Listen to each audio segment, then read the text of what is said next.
আজ থেকে প্রায় 200 বছর আগে পাইক বিদ্রোহ নিয়ে কিছু কথা।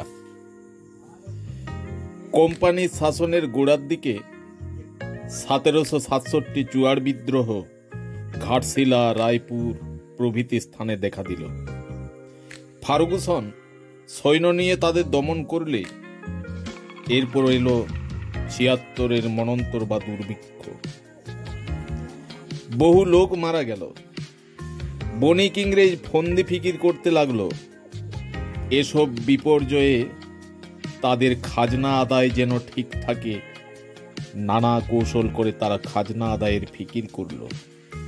হলো 5 সালা বন্দোবস্ত, 10 সালা বন্দোবস্ত, সবশেষে চিরস্থায়ী বন্দোবস্ত। চিরস্থায়ী বন্দোবস্তের পর চুয়াড় বিদ্রোহ আরো ভয়ানক আকারে দেখা দিল। কড়া হাতে ইংরেজরা তার মোকাবিলা করতে লাগলো। অসংখ্য চুয়াড় মারা গেল, অনেককে ফাঁসিতে ঝুলানো হলো।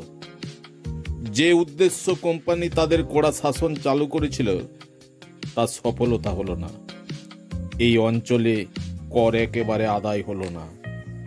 কলকাতায় গভর্নর জেনারেল ইন কাউন্সিলের ভাইস প্রেসিডেন্ট প্রশাসকদের এই হঠকারিতার জন্য দায়ী করল রাজস্ব পর্ষদ ও প্রশাসনকে।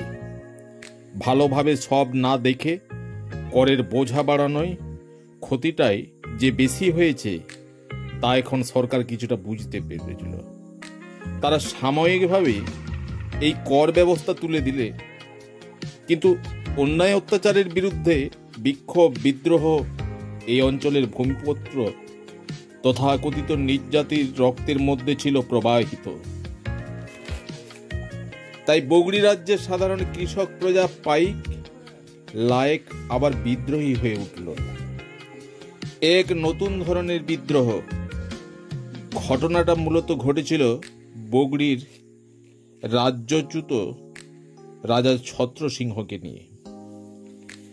ইংরেজরা অন্যায়ভাবে তার রাজ্যপাট কেড়ে নিয়ে তাকে সামান্য মাসহারা দিয়ে তাদের কাছে বশ্যতা স্বীকার করাতে বাধ্য করে জোর করে ছত্র সিংহকে একটা একরারনামা বা অঙ্গীকারপত্র লিখিয়ে নেয়।